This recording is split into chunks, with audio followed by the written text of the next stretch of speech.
18 साल पहले मेरा उद्धार हुआ। जब मैंने यीशु को अपनी जिंदगी दी, 18 साल से मैं मसीह में हूं। किसी ने मुझे सुसमाचार बताया था प्रभु के बारे में। जिसने मुझे सुसमाचार बताया था, मैंने उसे गंदी गंदी गालियां दी थी। और मैं आपको बताना चाहता हूं, मुझे सुसमाचार बताने वाला कोई और नहीं, मेरी बड़ी बहन थी। मैंने उसे गालियां दी।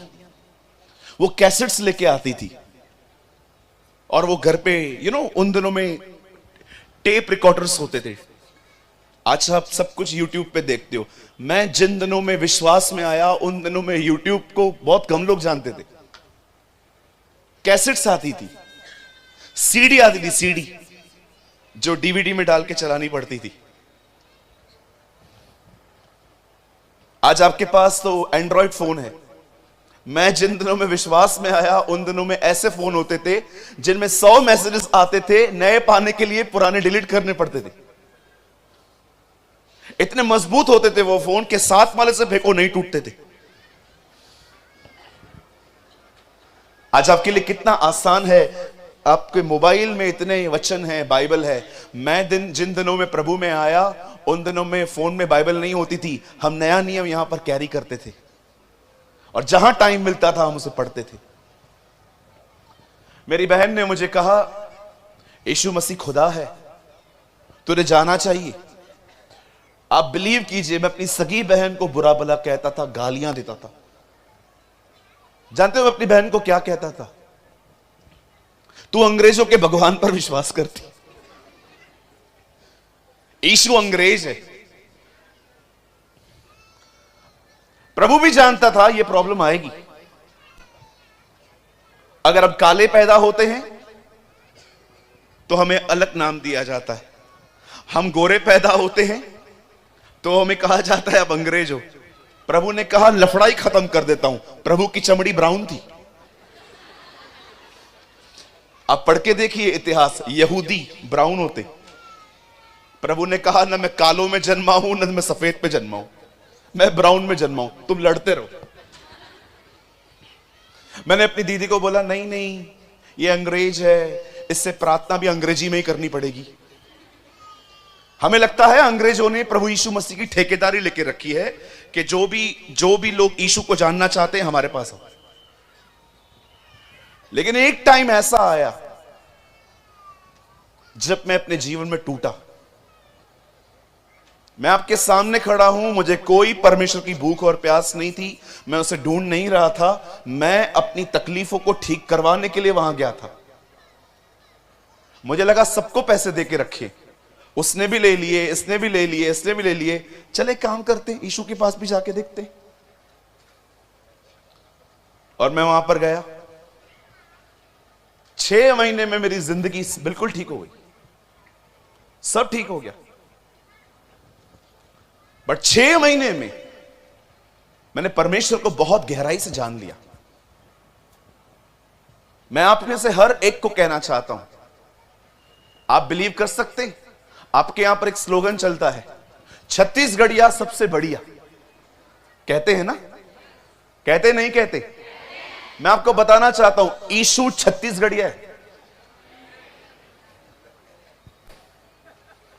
ब्रदर क्या बोल रहे हो, मार खिलाओगे तुम? मैं कैसा हूं ये छत्तीसगढ़ में आप कैसे बोलेंगे? हाँ सॉरी, मैं कैसे हवा हवा, ठीक है ठीक है।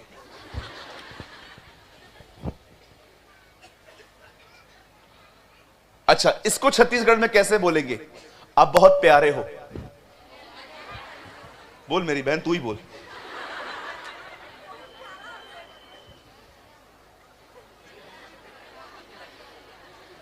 बस बस ठीक है।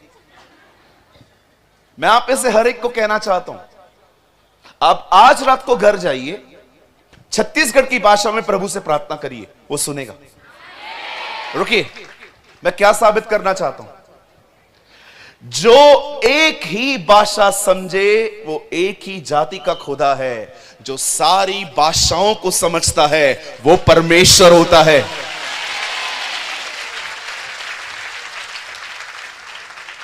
मैं सिंधी में प्रेयर करता हूं, प्रभु मेरा सिंधी में सुनता है। आप मराठी में प्रार्थना करो, वो आपको मराठी में उत्तर देगा। वो अंग्रेजों का भगवान नहीं है कि आपको उससे बात करने के लिए O father I pray in the name of Jesus.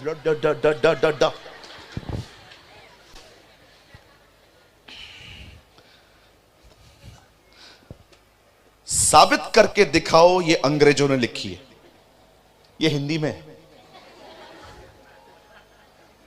साबित करके दिखाओ। मैं आपको बताना चाहता हूं जीसस क्रिश्चियंस के लिए भी नहीं आया था। अगर आपको लगता है कि आपका जन्म मसीह परिवार में हुआ है इसीलिए आप क्रिश्चियन हो, गलत। न यीशु क्रिश्चियंस के लिए आया, न यीशु गुजरातियों के लिए आया, न यीशु सिंधियों के लिए आया, न वो हिंदूस के लिए आया, न वो मुस्लिम्स के लिए आया। बाइबल बताती है वो जगत के पापियों के लिए आया। अगर आप अपने आप को मानते हैं कि आप एक पापी व्यक्ति हैं और आपको एक उद्धारकर्ता की जरूरत है, मैं आपको बताना चाहता हूं आप सही जगह पे आए हुए। जब मैंने यीशु को पहचाना तब मुझे समझ में आया पतरस क्यों चुप नहीं रहा। आप बिलीव कर सकते हैं जो व्यक्ति अपने परमेश्वर को जानता है वो चुप रह ही नहीं सकता। इसलिए यीशु ने कहा अगर तुम चुप रहोगे ये पत्थर चिल्लाएंगे। आज जिस परमेश्वर का आदर पतरस ने किया, यह कहकर उन्हें कि हमसे तो यह नहीं हो पाएगा कि हम चुप रहें, हम तो कहेंगे, और उन्होंने बाहर जाके उसके नाम को और प्रोक्लेम किया। आज जैसे पतरस ने उसे आदर दिया, मैं आपसे नम्र निवेदन करता हूं आज यहां पर जितने भी लोग आए हैं उसके वचन का आदर करना। आज जो वचन आपके पास आए उसको ऑनर करना, उसकी इज्जत करना। मैं आपको सच कहता हूं, बाइबल बताती है बहुत से लोग इन बातों को सुनना चाहते थे, देखना चाहते थे, पर वो न देख पाए। हम कितने आशीषित हैं कि जो बातें नबी नहीं सुन पाए आज हम वो सुन रहे हैं। द प्रॉफिट्स, जो भविष्यवक्ता थे ना, बाइबल बताती है वो इस समय की जांच पड़ताल कर रहे थे। लिखा है उन्होंने उस अनुग्रह के विषय में लिखा जो तुम पर होने वाला था। जरा सोचिए, वो तरसते थे खुदावन यस्सु के बारे में सुनने के लिए। लेकिन आज हम लोग कितने ब्लेस्ड हैं कि आज हम अपने उद्धारकर्ता के बारे में सुनते हैं। क्या आप तैयार हैं? क्या हम शुरू करें? चलिए मेरे साथ खोलिए द बाइबल, गिलातियों की किताब खोलिए सब। Open with me the book of Galatians.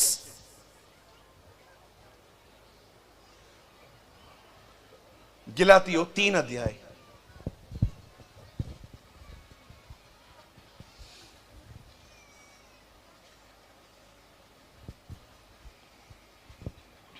O thank you Lord Jesus, धन्यवाद यीशु। ये 2 कुरिन्थियों के बाद आता है। आप सब मेरे साथ खोलिए गिलातियों की किताब और उसका 3 अध्याय, 3 बाब। आप सब खोल लीजिए, मैं आपके लिए कुछ सेकंड्स वेट करूंगा।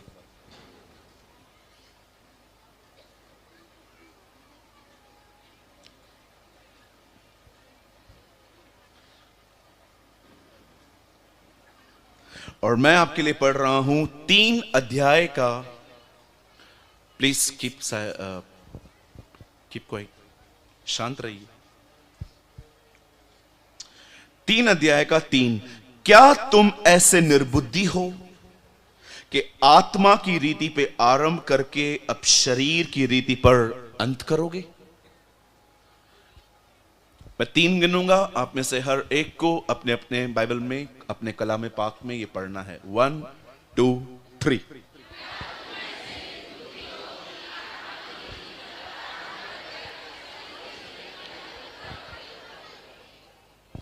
ओके, जितने लोग वहां बैठे हैं पीछे तक, गेट तक, सामने देखिए। इस तरफ, इस तरफ, इस तरफ, वो जो ऊपर नीचे जहां पर भी आप बैठे हैं अपनी बाइबल को लैप पे छोड़ दीजिए, सामने देखिए।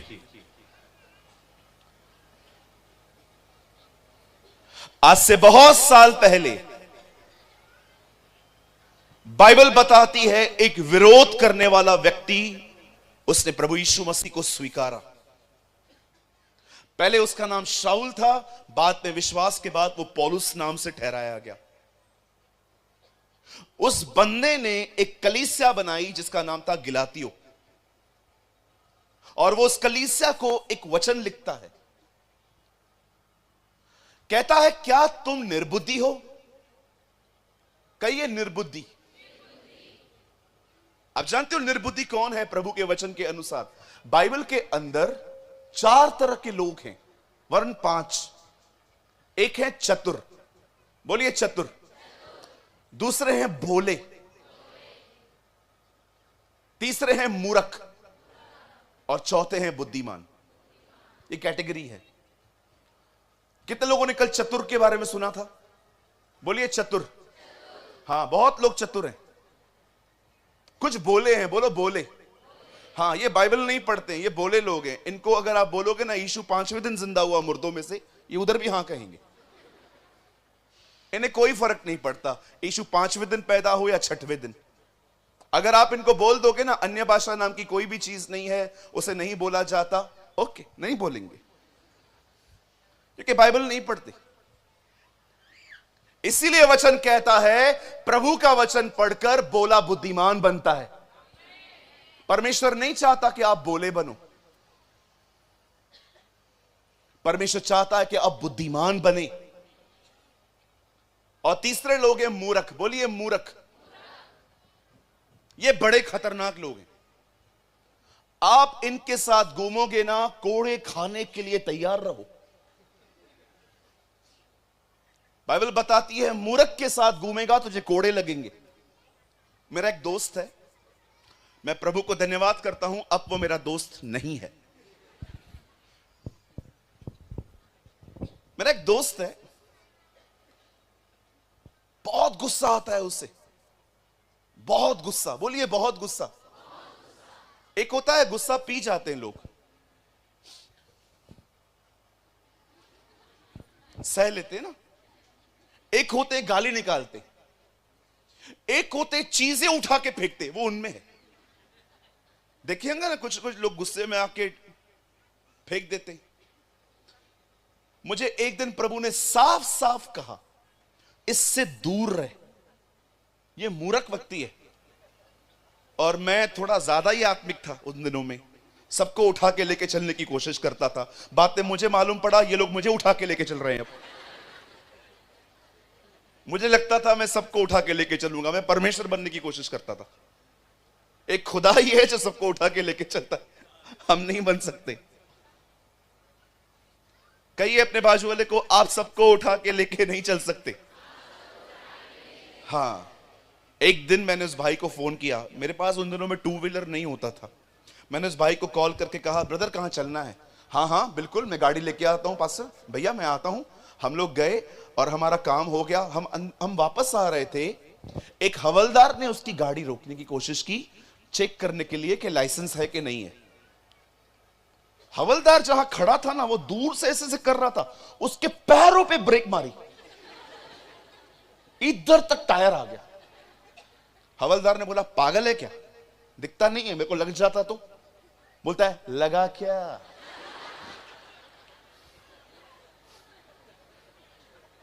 हवलदार नीचे उतरा, उसको ऐसे चमाट मारा और दूसरे ऑफिसर को बोला दोनों को अंदर ले जाओ। मैंने बोला यार मैंने क्या किया? मुझे प्रभु ने कहा घूम और मूर्ख के साथ घूम, ले जाओ, दोनों को ले जाओ। दोनों को अंदर ले गए। मैंने उनको बोला अंकल मुझे माफ कर दो, मैं कभी पुलिस स्टेशन देखा भी नहीं है, मैं शरीफ बंदा हूं, मेरा बाप शरीफ है, हम लोग शरीफ खानदान से है, तो तुम इसको समझाया क्यों नहीं? मैंने कहा अंकल मैं खुद पागल हूं, उसके साथ घूमता हूं, अभी हमको जाने दो। तो बात में आप बिलीव कीजिए, मैं पैसा दे के छूटा। मैंने उस दिन घर पहुंच के उसको मैसेज किया तेरा मुझसे कोई नाता नहीं। बोलिए मूर्ख। थोड़ा मूर्खों से दूर रहो। जानते हो क्यों? मूर्खों ने ठान लिया है पैर छिलवा के ही सीखेंगे। एक होते हैं ना, आप किनको समझा सकते हो कि आगे रास्ता बंद है, मत जा, गिर जाएगा। मूर्ख बोलेगा नहीं, मैं जाएगा, मैं गिरेगा, मैं धक्के वक्के खा के फिर सीखूंगा। इसलिए लिखा है मूर्ख कोड़े खा के सीखता है। पर जानते हो हमें परमेश्वर ने क्या बनने के लिए चुना है? अपना हाथ उठाइए, कहिए बुद्धिमान। हाँ, बुद्धिमान कौन होते हैं? बुद्धिमान वो लोग होते हैं जो सामने वाले को देखते हैं कि ये कैसे गिरा है, उसमें से ही सीख लेते हैं। परमेश्वर ने क्यों अपने लोगों की गलतियां बाइबल में लिखी हैं? ताकि हम इनसे सीखकर बुद्धिमान बने। लेकिन अगर आप इनमें से भी नहीं सीखोगे, आप मूर्ख हो। इसीलिए यीशु ने मत्ती 5, 6, 7 प्रचार करने के बाद कहा, बुद्धिमान है वो व्यक्ति जो मेरी बातों को सुनता है, मानता है। उसने अपना घर चट्टान पर बनाया है, आंधी आएगी, तूफान आएंगे, पर वो घर नहीं गिरेगा, क्योंकि वो घर चट्टान पर बना है। Be a wise person. गिरने के लिए इंतजार मत करो, सीख लो। कैसे दाऊद छत पे गया, उसने औरत को देखा, उसके अंदर गंदे ख्याल आए, वो गिर गया। सीखो वहां से आंखों को कैसे डिसिप्लिन में रखा जाता है। लर्न। ये वो दिन नहीं है कि हमें सोना चांदी चीजों के पीछे भागना है। ये वो दिन है जब हमें अपने परमेश्वर की तरह बनना है। आमीन। अब देखिए पौल यहां पर क्या कहता है। संत पौलुस यहां पर लिखते हैं, हे निर्बुद्ध गिलातियों, वो कहता है ऐसे लोगों जिनमें बुद्धि नहीं है, किसने तुम्हें मोह लिया? Who attract you? किसने तुम्हें मोह लिया? उसके बाद वो कहता है, ये क्या सुन रहा हूं मैं, शरीर के आत्मा से शुरू किया था, शरीर पे अंत कर रहे हो। इसका मतलब क्या है? वो कहता है तुमने आत्मा से शुरुआत की थी। मैं तुम्हारे पास आया था, मैंने तुम्हें यीशु के लिए बताया था, तुम्हें पवित्र आत्मा मिला था, तुम पवित्र आत्मा से भर गए थे। लेकिन अब मैं क्या देखता हूं, तुम वापस उन चीजों के पीछे चल रहे हो जो चीजों के पीछे चलने के लिए मैंने मना किया था। सुनिए, हमेशा याद रखिए, महत्वपूर्ण यह नहीं है आपने कैसे शुरुआत की थी, महत्वपूर्ण यह है आप अंत कैसे करोगे। मैं फिर से कहूं, यह इंपॉर्टेंट नहीं है कि आपने कैसे शुरुआत की थी, इंपॉर्टेंट यह है आप अंत कैसे करोगे। आप में से यहां बहुत लोग होंगे जो परमेश्वर से पहले बहुत प्रेम करते थे। कौन आया आपकी जिंदगी में जो आप ठंडे पड़ गए? कोई लड़का, फोन, कपड़े, ये दुनिया का प्यार। कहां गए वो दिन जब आप रोते थे आराधना में, आप सुबह सुबह उठ के खुदा के साथ बैठते थे। आज आप इतने ठंडे हो गए हो कि आज आप प्रभु की तरफ बढ़ भी नहीं पाते। कौन आया आपके बीच में? आज से बहुत साल पहले परमेश्वर इब्राहिम से मुलाकात करता है, उसको कहता है मैं तुझे बेटा दूंगा। बेटा पाने के बाद इब्राहिम खुदा से ही दूर हो गया। एक दिन परमेश्वर आके कहता है, इब्राहिम मुझे अपना बेटा वापस दे, उसे बलिदान कर। लोगों को लगता है परमेश्वर इसहाक को मारना चाह रहा था। नहीं मेरे भाई, नहीं मेरी बहन, परमेश्वर इसहाक को नहीं मार रहा था, परमेश्वर इब्राहिम के अंदर इसहाक को मार रहा था।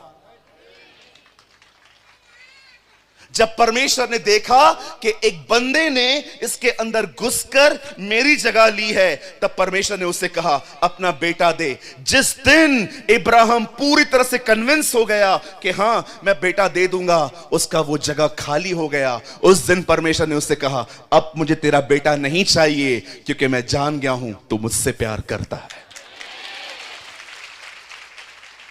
You must understand young girls and boys, आज जितने जवान भाई बहन यहां पर बैठे, अपने लाइफ में ये प्रिंसिपल बनाइए, यीशु और आपके बीच में जो कोई आएगा उसे ठुकराना सीखिए।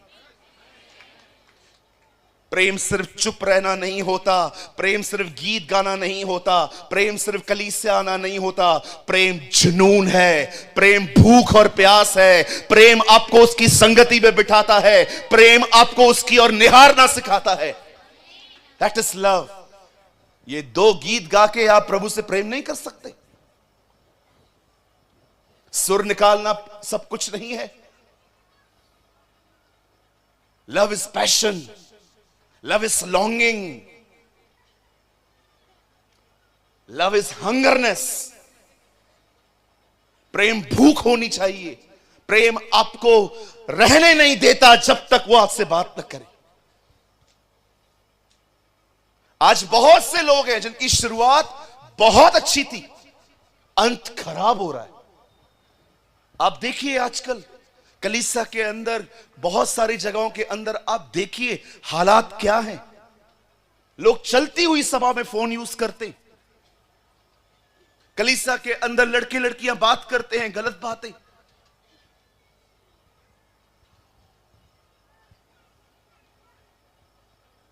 मसीह लोगों की गर्लफ्रेंड से एक को मैंने कहा यह गलत है, बोलता है एक ही तो रखी है। मैंने कहा और क्या 15 रखेगा? एक को मैंने समझाया, भैया तू क्या कर रहा है? मैं उसके बगैर जी नहीं सकता। क्या? अगर वो मुझे नहीं मिली तो मैं मर जाऊंगा। मुझे ऐसा बोला। मैंने कहा चल मैं मारता हूं तुझे, चल। ये जिंदगी है? Is this your life? क्या परमेश्वर ऐसे संबंधों को आशीष देता है? Let God bless these filthy relationships. झांचिए आज आप कैसे थे पहले, आज आप कैसे हैं? कैसे शुरुआत की थी आपने, और आपका अंत कैसे होना है?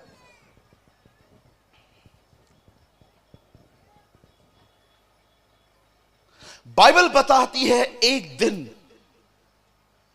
शाऊल राजा अपनी सेवकाई में खत्म हो गया। जब उसका आज्ञा पालन खत्म हो गया, परमेश्वर उससे फेडअप हो गया। फेडअप का मतलब होता है परमेश्वर ने उस पर आशा छोड़ दी। परमेश्वर ने देखा यह बंदा मेरे खिलाफ काम करता है, और बाइबल बताती है उसने एक लड़के का अभिषेक किया जिसका नाम था दाऊद। आप जानते हो दाऊद का अभिषेक हुआ, दाऊद ने गोलियत को मारा, एक बड़े दानव को। उसने सिकलग में लड़ाइयां जीती, उसने ए नगर जीता, उसने हेब्रोन जीता, उसने पूरे इज़राइल पर जंगे कर करके फतेह पाई, उसने सब कुछ किया। पर आप जानते हो यही दाऊद जब अपने बेटे के डर से यरूशलेम छोड़ के भाग रहा था, तब भागते भागते उसे एक व्यक्ति मिलता है। उसने उसे कहा तू कुत्ता है। उससे दाऊद को पता है क्या कहा? You are a dead dog, तू एक मरा हुआ कुत्ता है। उसने, वो शाऊल के खानदान का था, और वो उसे ऐसे से कह रहा था। योआत उसका सेनापति वहीं खड़ा था। वो दाऊद को कहता है तू बोल, मैं इसके सर को अलग करके आऊं धड़ से। दाऊद कहता है नहीं, रहने दे, प्रभु ने इसको अलाउ किया है मुझ पे चढ़ाई करने के लिए। कितना दाऊद यहां पर आत्मिक दिखता है कि वो क्षमा कर रहा था। लेकिन यही दाऊद जब मरने पर था, अपने बेटे सुलेमान को कहता है सुन, तुझे एक काम करना है। पापा क्या? Go and kill this grey hair man, जा उस पक्के बाल वाले शिमी को मार दे। आप बिलीव कर सकते हैं एक व्यक्ति ने शुरुआत कैसे की थी? गोलियत को मारा, पूरे इज़राइल पर फतेह हासिल की। वो इतना शुद्ध व्यक्ति था कि 13 साल तक उसके ससुर ने उसे परेशान किया, और उसकी मौत पर वो विलाप कर रहा था कि वो क्यों मरा। आप जानते हो उसका अंत कैसे हुआ? किसी को क्षमा न करके। ये उसका अंत था। बहुत लोग बिलीव ही नहीं करते। दाऊद जिसके गीत गाते हैं हम, ओ मेरा कटोरा उमड़ रहा है, उसका लेखक, हां उसके लेखक का अंत ऐसे हुआ। सुलेमान, जानते हो उसकी शुरुआत कैसे हुई? लड़का था वो, उससे प्रार्थना की प्रभु से। आप विश्वास करेंगे सुलेमान ने परमेश्वर से मुलाकात की थी। लिखा है प्रभु उसके सामने प्रकट हुआ और प्रभु ने उसको बोला, बोल तुझे क्या चाहिए। वो कहता है, प्रभु तेरी इतनी बड़ी प्रजा है, इनका न्याय करने के लिए, इन्हें समझने के लिए मुझे बुद्धि दे, मुझे समझ दे, अच्छा विवेक दे। परमेश्वर उससे कहता है, मैं तुझे दूंगा, लेकिन जो तूने नहीं मांगा है ना, मैं तुझे वो भी दूंगा, मैं तुझे पैसे दूंगा, मैं तुझे महिमा दूंगा। आप सोचिए एक आदमी की शुरुआत क्या हुई। खुदा उससे मिला और वो लड़का इजराइल को संभालता था। पर जानते हो, इसी लड़के ने एक अन्य जाति स्त्री से शादी की। जैसे आज भी मसीह लोग अन्य जातियों में शादियां कर रहे हैं, वो मसीहों से नहीं किसी से भी शादी कर लेते हैं। और आपको पता है, इस लड़के ने एक अन्य जाति लड़की से शादी की और उस लड़की ने उसे मूर्ति पूजा करवाई। और आप जानते हो, दाऊद का बेटा लास्ट में मूर्ति पूजा करने लगा। क्या शुरुआत थी इन लोगों की। They killed the giants. उन्होंने दानवों को मार दिया। इस लड़के को देखो, प्रभु से मिला था और अंत में आप जानते हो 1000 औरतें थी उसके पास, 300 बीवियां, 700 रखेलियां। अपने भोग विलास के लिए इतनी लड़कियां रखी उसने।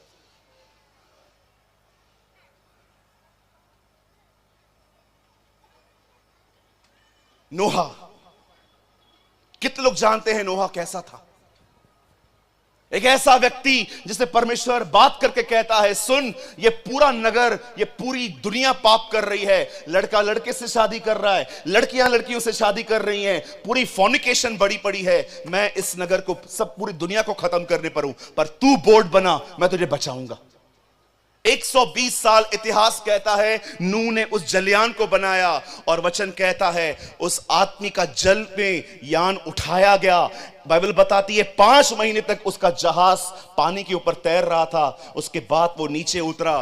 वो व्यक्ति जो सबको खत्म होते देखने के बाद, वो पहला जन्म, वो व्यक्ति जिसको सौभाग्य मिला, जिसको ये मिला कि वो पूरी दुनिया को अकेले देखे। पर जानते हो, जैसे वो बाहर निकला, ओ उसे घमंड हुआ, मैं अकेला हूं। उस घमंड में उसे शराब पी ली।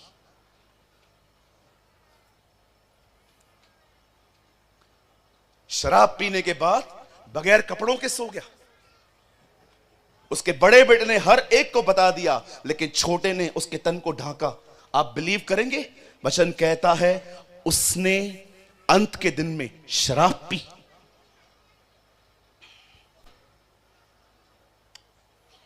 क्या शुरुआत की दाऊद ने, क्या शुरुआत की सुलेमान ने, क्या शुरुआत की नूह ने। कितने लोग गिदोन को जानते हैं। His name was Gideon.